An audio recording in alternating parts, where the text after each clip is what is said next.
사랑하는 자들아, 우리가 서로 사랑하자. 사랑은 하나님께 속한 것이니 사랑하는 자마다 하나님으로부터 나서 하나님을 알고 사랑하지 아니하는 자는 하나님을 알지 못하나니 이는 하나님은 사랑이심이라. 하나님의 사랑이 우리에게 이렇게 나타난 바 되었으니 하나님이 자기의 독생자를 세상에 보내시면 그로 말미암아 우리를 살리려 하심이라.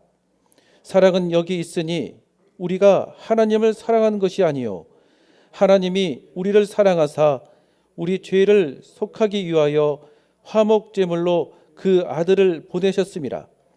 사랑하는 자들아, 하나님이 이같이 우리를 사랑하셨은즉 우리도 서로 사랑하는 것이 마땅하도다. 아멘. 오늘 말씀의 제목은 사랑하시는 하나님입니다.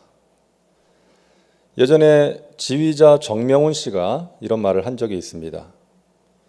음악적인 테크닉을 배우고 익히는 것은 오래 걸리지 않았다. 하지만 음악의 깊이를 이해하는 데는 30년이 걸렸다. 이런 말을 했습니다. 그분의 누나죠. 정경화 씨도 비슷한 말을 한 적이 있는데요. 이분이 지금 나이가 70이 훌쩍 넘었는데 연주 실력이 완벽하다고 인정받던 시절에는 보지 못하던 것을 지금 보고 있다는 것입니다. 그 곡을 만든 사람이 어떤 마음으로 만들었는지를 느끼면서 연주를 하고 있다. 저는 그 말을 들으면서 나 자신에게 질문을 하게 되었습니다. 내가 신앙생활을 한 지는 이제 모태신앙이니까 50년이 넘었고 또 사역을 시작한 지도 25년이 되었는데 나의 어떤 신앙생활의 연륜이 쌓이고 사역의 연륜이 쌓여가면서 내 안에 신앙의 깊이가 더해지고 있는가? 이런 질문을 하게 되었습니다. 어떤 사역의 테크닉이 늘어나고 성경이나 신학적인 지식이 늘어나는 것보다 더 중요한 것이 이 신앙의 깊이이기 때문이죠. 자, 여러분, 우리가 신앙생활을 하면 할수록 봉사와 사역의 연륜이 쌓이면 쌓일수록 우리가 가져야 되는 깊이가 무엇일까요? 신앙의 깊이, 어떤 봉사자와 사역자의 깊이가 무엇일까요? 여러분, 사랑 아니겠습니까? 사랑입니다. 하나님 아버지의 사랑을 더 깊이 아는 것이고 그 사랑으로 서로 사랑하는 사람이 되는 것입니다.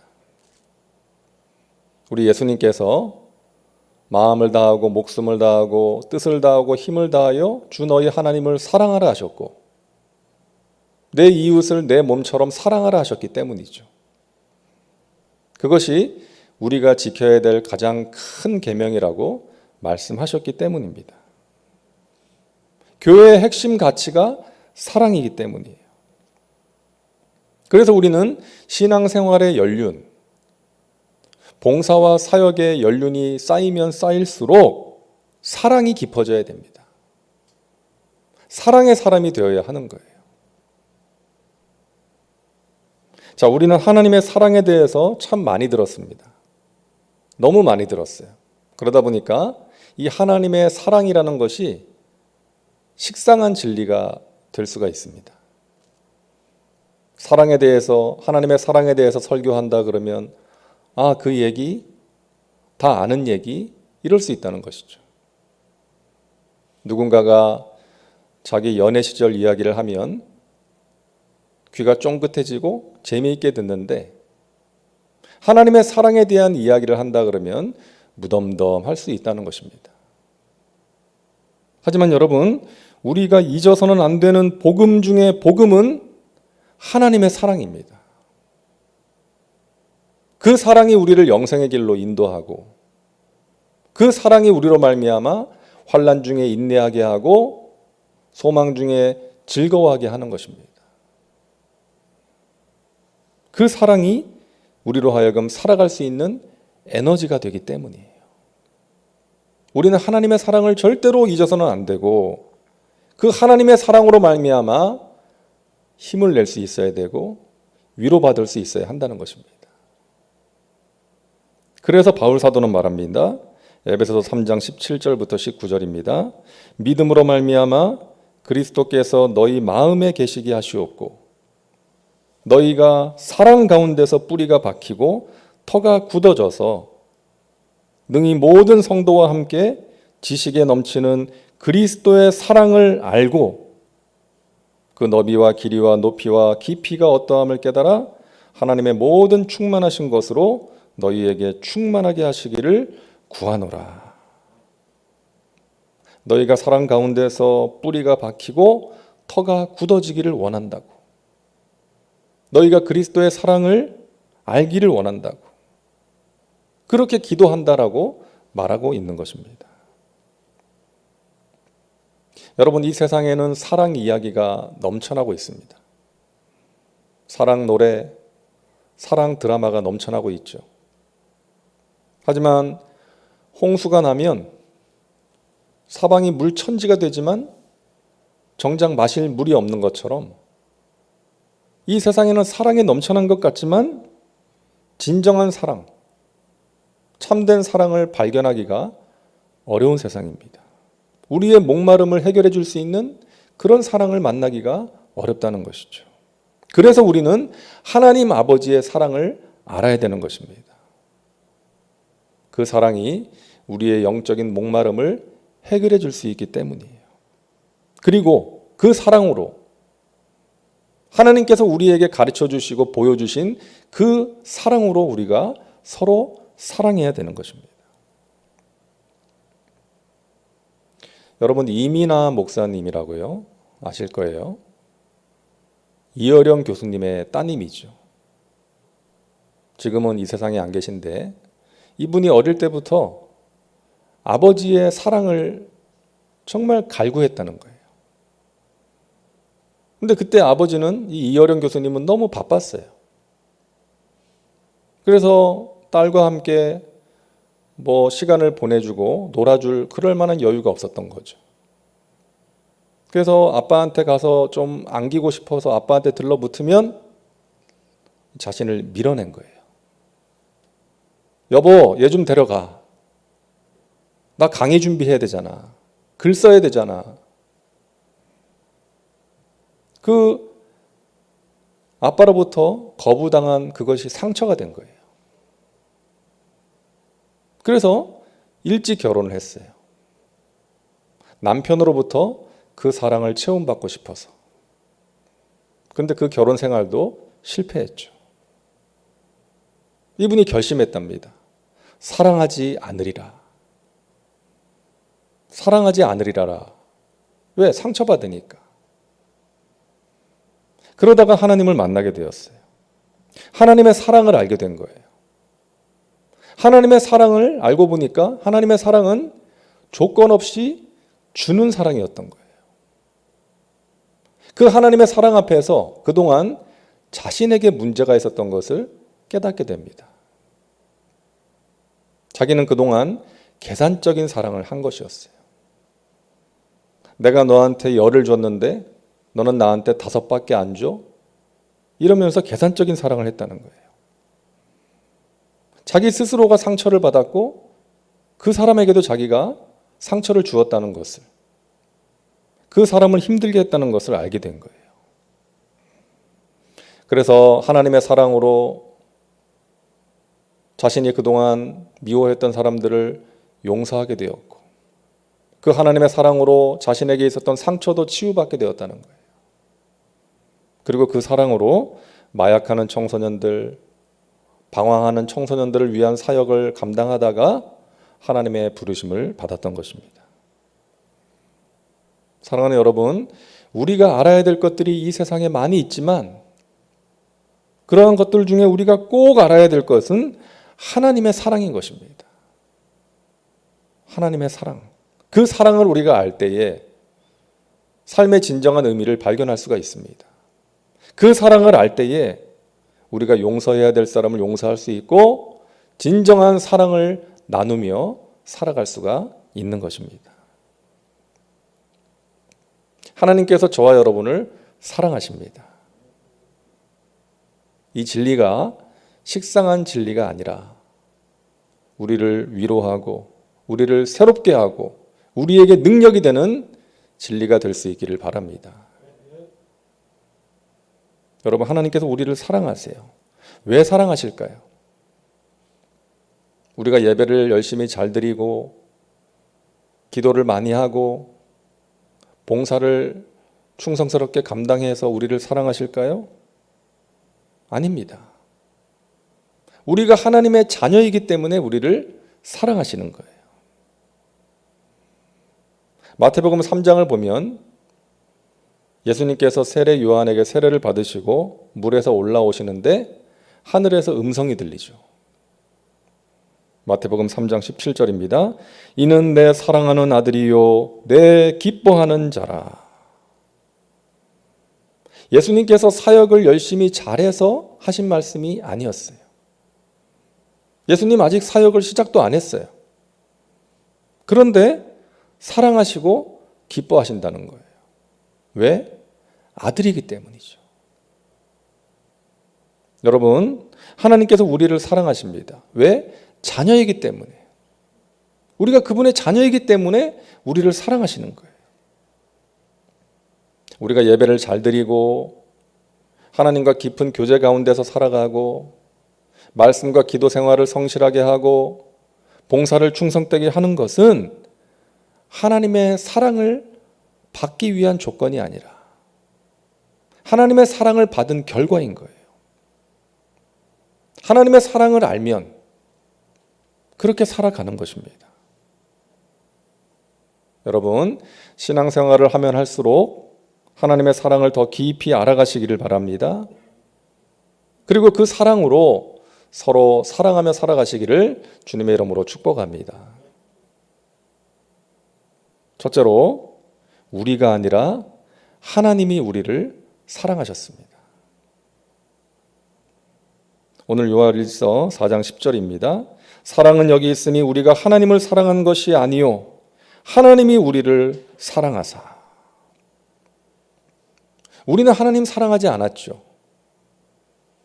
탕자처럼 하나님 멀리했어요. 세상을 사랑했어요. 돈과 명예를 사랑했어요. 그런데 그런 우리를 하나님께서 사랑하신 거예요. 사랑할 만해서 사랑하신 게 아니죠. 우리가 아직 죄인 되었을 때에 아무 조건 없이 사랑하신 것입니다. 하나님과 우리와의 사랑은 하나님의 짝사랑으로 시작된 거예요. 로마서 5장 8절입니다. 우리가 아직 죄인 되었을 때에 그리스도께서 우리를 위하여 죽으심으로 하나님께서 우리에 대한 자기의 사랑을 확증하셨느니라. 여러분, 사랑할 만한 사람 사랑하는 것은 어렵지 않습니다. 나에게 잘하는 사람, 예쁜 짓 하는 사람, 사랑스러운 사람 사랑하는 것은 어렵지 않아요. 자연스러워요. 하지만 그렇지 않은 사람 사랑하는 것은 정말 어렵지 않습니까? 나를 힘들게 하는 사람, 내 자존심을 건드리고 내 마음을 아프게 하는 사람을 사랑하는 것은 힘든 정도가 아니라 불가능해 보입니다. 하지만 하나님께서는 그런 사람들을 사랑하신 거예요. 하나님을 대적하고 하나님의 마음을 아프게 하는 그 사람들을 사랑하신 것입니다. 이것이 놀라운 은혜인 것이죠.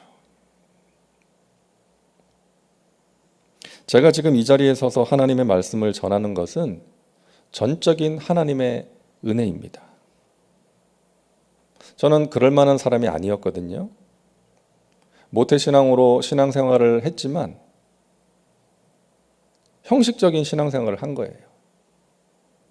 교회는 그 주일에만 잠깐 가서 예배 드리고 가능한 빨리 떠나야 되는 곳이었어요. 왜? 재미도 없고 그냥 어색하고 불편한 거예요. 그렇게 신앙생활을 했어요. 하나님의 마음을 전혀 헤아리지 못하는 껍데기 크리스찬이었습니다. 그러다가 제가 사고를 당해서 거의 죽을 뻔했는데 하나님께서 저를 살려주셨어요. 그때 제가 하나님의 사랑을 알게 됐어요. 나를 향하신 하나님의 사랑을 알게 된 거예요. 정말 감사했습니다. 제가 그때 하나님의 부르심을 받은 거예요. 하나님의 종으로. 평생 하나님의 종으로 살겠다는 그런 약속을 하나님께 드렸어요. 그런데 또 하나님을 멀리한 거예요. 주의 종의 길을 가기가 싫어서 안 가려고 했습니다. 내가 원하는 것 하면서 폼나게 마음껏 살아야지. 내가 왜 그 길을 가? 그러면서 또 하나님을 멀리한 거예요. 우리가 그렇지 않습니까? 죽게 되면 살려달라고 막 매달리다가 또 살만하면 하나님 멀리하고 내 마음대로 살려고 하는 것이죠. 제가 그랬던 거예요. 그때 저희 어머니가 시한부 선고를 받으셨어요. 이제 직장암이 간으로 전이가 돼가지고 한 1년밖에 더 못 산다. 그 시한부 선고를 받았어요. 제가 그때 하나님의 부르심을 다시금 깨닫고 회개하면서 신학교에 간 것입니다. 하나님께서 은혜를 베푸셔서 어머니 20년 더 살게 하셨어요. 병원에서는 1년밖에 못 산다 그랬는데 하나님께서 더 살려주셨어요. 얼마나 감사합니까? 그런데 신학교에 가서도 하나님 멀리하는 거예요. 신학교 가보니까 저는 뭐 천사들만 있을 줄 알았더니 그렇지 않은 사람들도 많이 있더라고요. 그 사람들에 대한 실망, 뭐 학교에 대한 실망 이런 것들로 또 하나님을 멀리하는 거예요. 그래서 제가 군대를 갔어요. 하나님과 거리를 두고 싶어서, 하나님 좀 멀리하고 싶어서 사실은 군대 간 거예요. 도피처럼. 근데 군대에서도 하나님께서는 저를 붙들어 주셨어요. 제가 군종병이 됐어요. 그때 군목이 장로교 통합 측 목사님이었습니다. 그 당시에는 장로교 통합 측에서는 우리 순복음을 이단이라고 하면서 공격할 때였어요. 근데 그 목사님이 저를 군종병으로 뽑더라고요. 근데 그분이 기도하는 분이었어요. 자기 학교 후배가 그 부대에 있었어요. 장신대를 다니다 온 그 후배가 있어서 그냥 그 후배 뽑으면 되는데 그 부대에 있는 그 신학생 명단, 신학교 다니다 온 명단을 가지고 기도를 했다는 거예요. 근데 기도할 때마다 이상하게 네 이름을 보게 되더라. 너가 자꾸 마음에 들어오더라. 내가 너를 군종병으로 뽑은 것은 이건 기적이다. 그런 말을 하더라고요. 그렇게 하나님께서 저를 붙들어 주시더라고요. 그때부터는 제가 도망가려고 하지 않았습니다. 하나님을 멀리하려고 했고 내 마음대로 살고 싶어 했고 내 생각대로 하려고 했지만 하나님께서 저를 그때마다 붙들어 주신 거예요. 만약에 그러지 않았다면 아마 내 인생 망쳤을 겁니다. 하나님께서 때마다 붙들어 주시고 바른 길로 인도해 주셨어요. 내가 하나님을 사랑한 것이 아니라 하나님이 나를 사랑하신 것입니다. 나는 하나님을 멀리하려고 했지만 하나님은 한순간도 나를 버리지 않으시고 나를 붙들어 주신 거예요. 그런 과정을 통해서 하나님의 사랑을 조금씩 알게 되면서 조금씩 철이 든 거죠. 이제는 하나님 아버지의 마음을 조금은 헤아릴 줄 아는 아들이 된 것 같습니다. 그것도 조금이죠. 하나님 아버지께 감사하는 그 하나님 아버지를 사랑하는 아들이 된 것 같아요. 여러분, 우리가 하나님을 알게 된 것, 하나님을 믿게 된 것, 영생을 소유한 천국 백성이 된 것, 하나님께서 우리를 사랑하셨기에 우리는 그분을 찾지 않았고 그분을 멀리했고 그분을 사랑하지 않았지만 하나님께서 우리를 사랑하셨기에 가능했던 일인 줄로 믿으시기를 바랍니다. 여러분, 이것이 놀라운 은혜인 것이죠. 하나님의 은혜로 이 쓸데없는 자 왜 구속하여 주는지 난 알 수 없도다. 내가 믿고 또 의지함은 내 모든 형편 아시는 주님, 늘 돌보아 주실 것을 내가 확실히 아네. 이 찬송의 가사처럼 여러분, 하나님의 은혜에 감사하시면서 하나님을 향한 믿음을 가지고 그 사랑으로 인해 위로받으시면서 하루하루 승리의 삶을 살아가시기를 주님의 이름으로 축원합니다. 두 번째로, 하나님은 가장 귀한 것을 아낌없이 우리에게 주셨습니다. 요한일서 4장 9절입니다. 하나님의 사랑이 우리에게 이렇게 나타난 바 되었으니 하나님이 자기의 독생자를 세상에 보내심은 그로 말미암아 우리를 살리려 하심이라. 하나님께서는 가장 귀한 것을 아낌없이 우리에게 주신 것입니다. 독생자를 주신 거예요. 여러분, 하나님께서 독생자를 이 세상에 보내실 때 그 마음에 슬픔이 가득하셨을까요? 주기 싫은데 억지로 주셨을까요? 예수님께서 십자가의 길을 가시면서 그 마음에 절망이 가득했을까요? 물론 고통스러운 길이었지만 아마 인류를 구원하게 될 생각에 행복하시지 않으셨을까요? 앞에 있는 기쁨을 위하여 십자가를 참으신 것입니다. 윤동주 시인의 십자가라는 시가 있습니다. 쫓아오던 햇빛인데 지금 교회당 꼭대기 십자가에 걸리었습니다.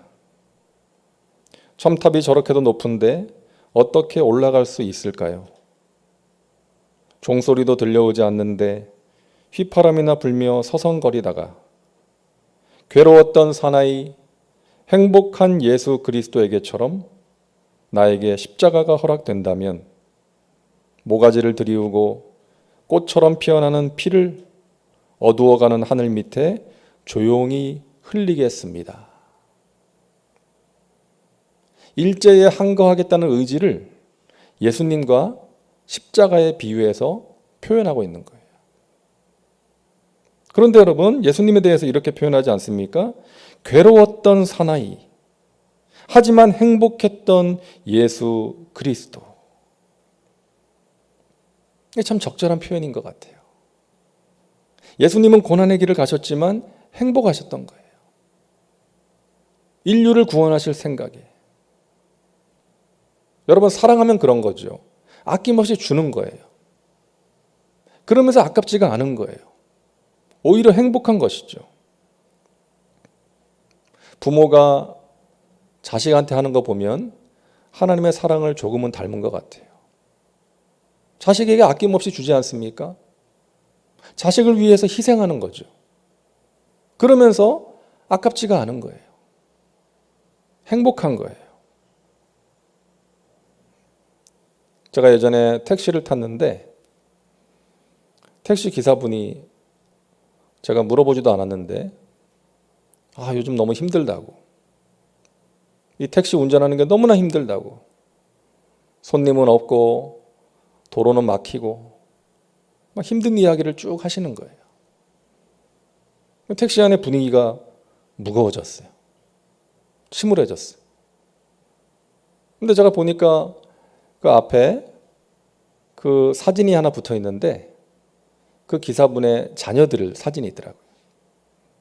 그래서 자녀들인가 봐요 그랬거든요. 그랬더니 택시 안의 분위기가 완전히 달라지더라고요.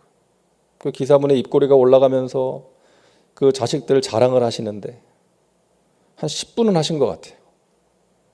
이놈은 뭐 아무개인데 뭐 지금 뭐 하고 있고, 얘는 뭐 성격이 어떻고 착하고 막 그렇게 이야기를 하면서 마지막에 하시는 말씀이, 힘들어도 이놈들 생각하면서 열심히 일해야죠.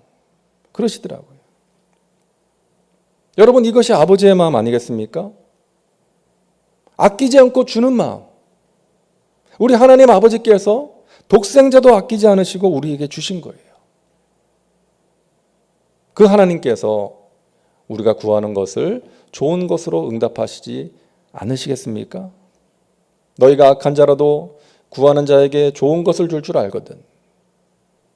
자식이 배가 고파서 떡을 달라 그러는데 돌을 줄 사람이 없고, 자식이 생선 먹고 싶다 그러는데 뱀을 줄 사람이 없지 않느냐? 너희가 악한 자라도 자녀에게 좋은 것을 주고 싶어 하는데 하물며 하늘에 계신 너희 아버지께서 독생자도 아끼지 않으시고 가장 귀한 것을 주신 그 아버지께서 너희에게 좋은 것을 주시지 않겠느냐? 여러분 믿으시기를 바랍니다. 하나님께서 사랑하시는 자녀들에게 좋은 것을 주십니다. 여러분 그 하나님이 주시는 좋은 것을 많이 받으시기를 바랍니다. 기도 응답 받으시고 성령 받으시고 은혜 받으시고 하늘의 신령한 복 받으시고 이 땅에 기름진 그 풍성한 은혜와 복을 받으시기를 바랍니다.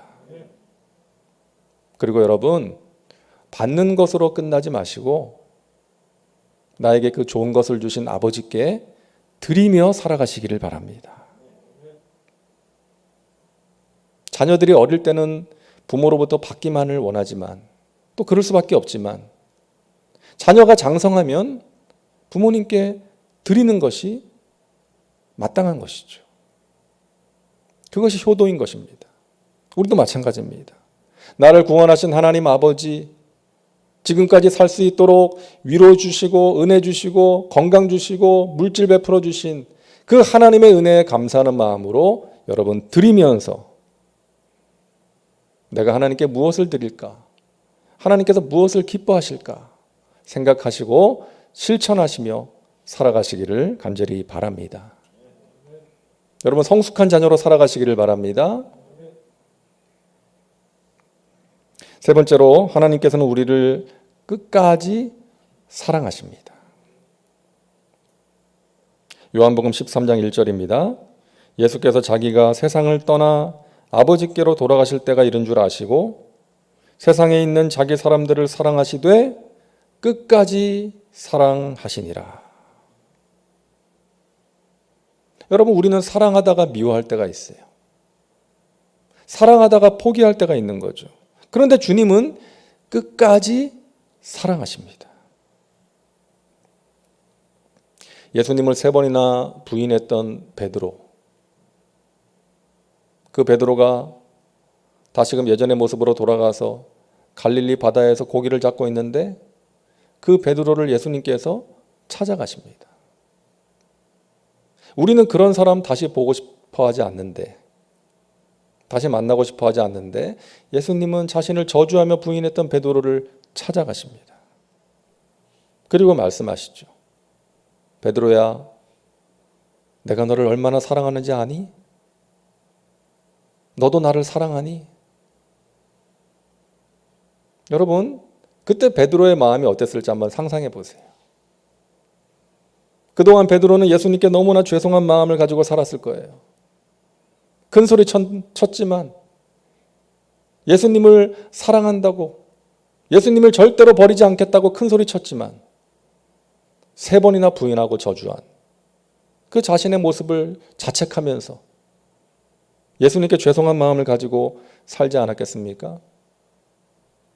그런데 그런 자신을 예수님이 찾아오신 거예요. 그리고 말씀하시는 거예요. 내가 너를 사랑한다. 너도 나를 사랑하니? 예수님, 제가 예수님 얼마나 사랑하시는지 아시지 않습니까? 제가 그때는 너무나 무서워서 그랬던 것 같아요. 그때는 제가 제정신이 아니었던 것 같습니다. 주님, 용서해 주세요. 자신을 찾아오신 예수님으로 말미암아, 그 예수님의 사랑으로 말미암아 베드로의 마음에 있던 죄책감과 상처가 치유될 수 있었어요. 자신을 저주한 베드로를 찾아오셔서 말씀해 주신 그 예수님의 사랑 앞에 베드로가 무릎을 꿇은 것이고, 그 사랑으로 말미암아 자신의 목숨까지 기꺼이 버릴 수가 있었던 것입니다. 여러분, 우리는 주님의 마음을 아프게 할 때가 있지 않습니까? 주님 말씀대로 살지 못하고 내 뜻대로 살아갈 때가 있습니다. 주님께서 사랑하시는 사람들의 마음에 상처를 주고 힘들게 할 때가 있습니다. 주님을 부인하고 배신할 때도 있는 것이죠. 하지만 그런 우리를 주님은 끝까지 사랑하시는 것입니다. 이것이 놀라운 주님의 사랑이에요. 여러분, 끝까지 사랑하신다는 것은 끝까지 함께 하신다는 거예요. 예수님께서는 이 세상을 떠나시면서 제자들에게 말씀하셨죠. 마태복음 28장 20절입니다. 볼지어다 내가 세상 끝날까지 너희와 항상 함께 있으리라 하시니라. 지금 떠나시는 예수님이 어떻게 함께 하신다는 거예요? 요한복음 14장 26절입니다.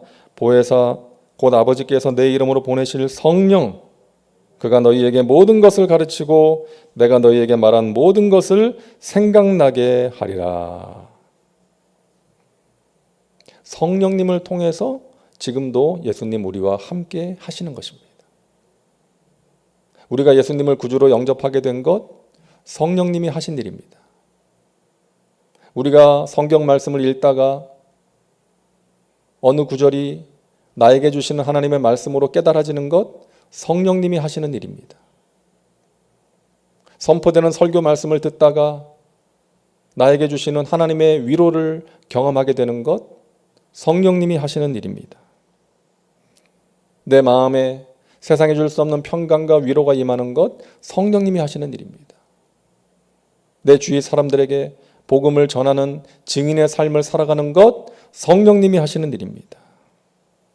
교회를 세우시고 교회를 자라가게 하시는 것 성령님이 하시는 일인 것이죠.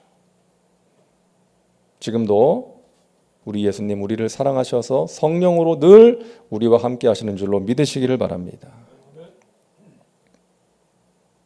그런데 여러분, 전능하신 하나님께서 우리를 사랑하시고 우리와 늘 함께 하시는데 우리에게 어려운 일도 있고 안 되는 일도 있지 않습니까?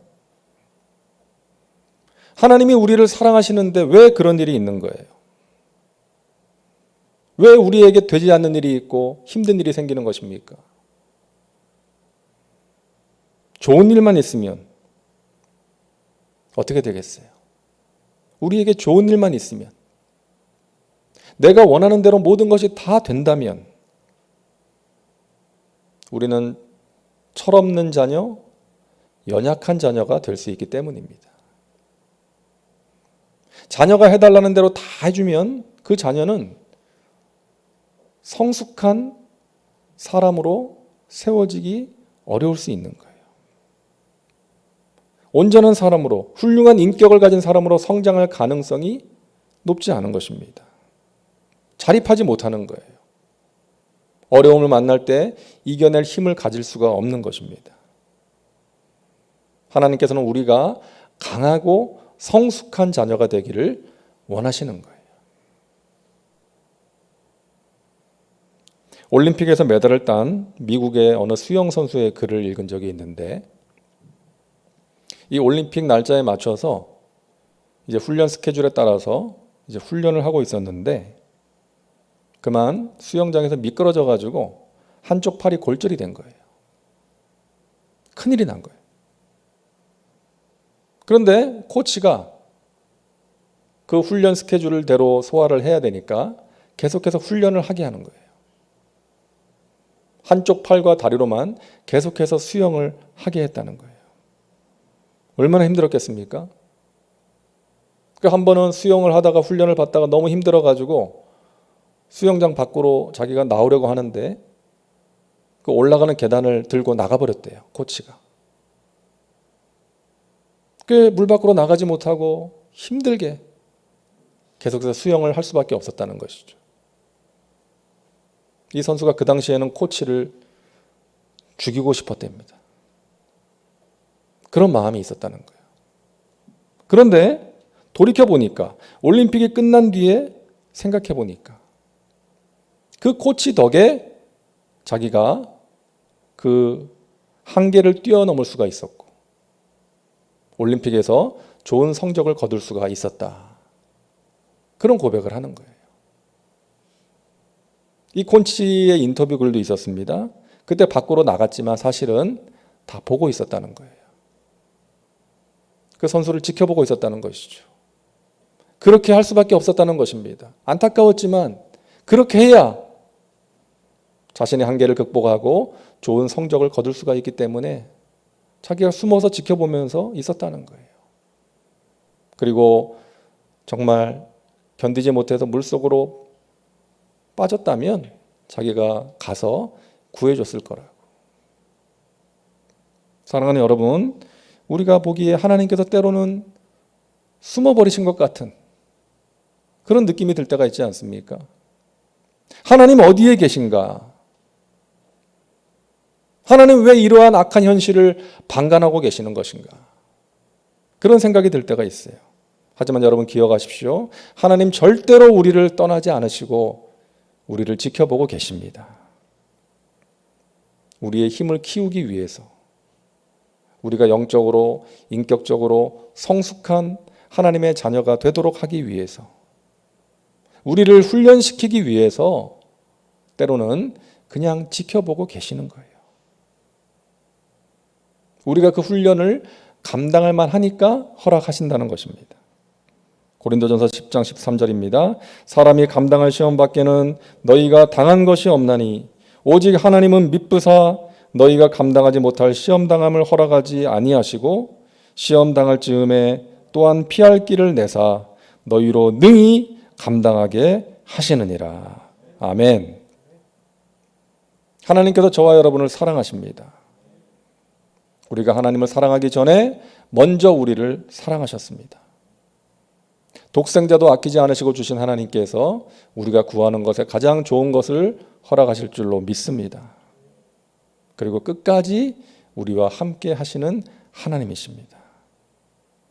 여러분 신앙생활을 하면 할수록 사랑의 깊이가 더해지기를 바랍니다. 하나님의 사랑을 더 깊이 알아가시고 그 사랑으로 서로 사랑하며 그 사랑으로 위로받고 그 사랑으로 힘을 얻고 그 사랑으로 행복한 저와 여러분의 삶이 되시기를 주님의 이름으로 축원합니다. 기도합니다. 하나님 감사합니다. 오늘도 저희들 주님 앞에 나와 예배하게 하시니 감사합니다. 하나님의 사랑을 알게 하시니 감사합니다. 아버지 하나님, 하나님께서 나를 사랑하신다는 이 진리가 우리에게 식상한 진리가 되지 않게 하여 주시옵소서. 우리의 마음을 새롭게 하고 살아갈 에너지가 되는 귀한 진리가 되게 하여 주옵소서.